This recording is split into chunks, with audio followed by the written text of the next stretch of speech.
It was here at the Salam Hotel in Bamako that the opening of the consultation work on the accessibility and promotion of ancient manuscripts in the Sahel of Mali was held, with the presence of several executives, including Mrs. Baraka Gazarabwe, representative of MINUSMA, ambassador, as well as the new Minister of National Education, Scientific Research and Scientific Education, Professor Mahmoudou Famanta, who first wanted to observe a minute of silence in memory of his late predecessor, the late dear Temore Cheulenta, before giving the great light to the opening of the world. Right. Well, this event is about mobilizing international support for the protection,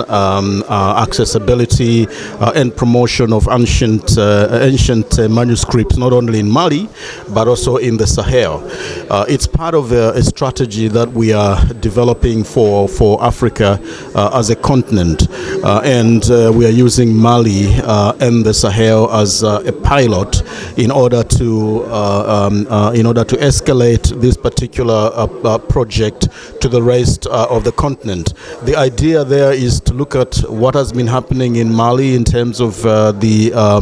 identification and preservation of manuscripts, including Timbuktu manuscripts, and also put in place an action plan that will ensure that the support that is given to this sector is coordinated, and UNESCO wants to bring as many partners as possible to the table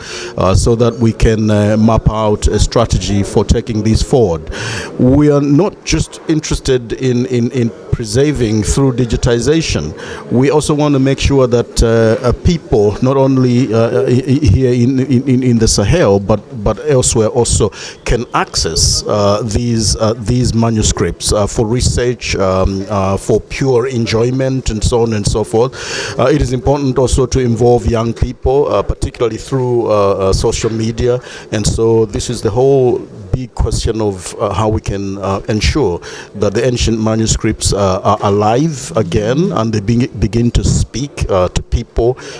in the way they live their lives, whether it is at school or not. This consultation, which brings together all the stakeholders with the view to making accessibility to ancient manuscripts a central question to which solution must be found, such as the question related to traceability, property, and ethnic, which are so many handicaps for better accessibility to these ancient manuscripts. It's an important moment because we're bringing together, UNESCO's bringing together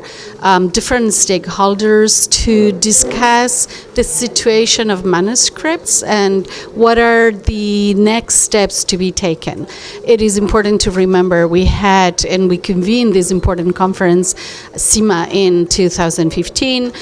taking stock of the situation of the manuscripts and what had been done since the crisis in 2012. This is a new milestone, a new step that will be putting the effort, focus on access, on issues of access. Many of Malian manuscripts have been protected, have been put in security, have been digitized. The issue now is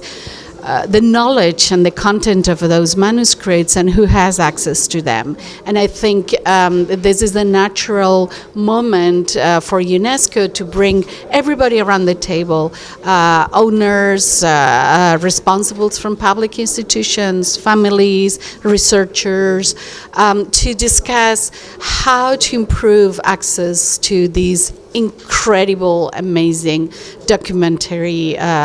fund and material that are the manuscripts. The President meeting, which provided for the signing of financing agreement between UNESCO, MINUSMA, and the Institute of Advanced Studies and Islamic Research, well known as Ahmed Baba of Tombouctou, in favor of the training program in book trade, which will be sanctioned by a DUT in codicology, conservation, and digitalization. In order to find the best way to save ancient manuscripts so that they can content in accessible to the greatest number around the world, these 3 days of work spread out this Friday, 25th January 2020.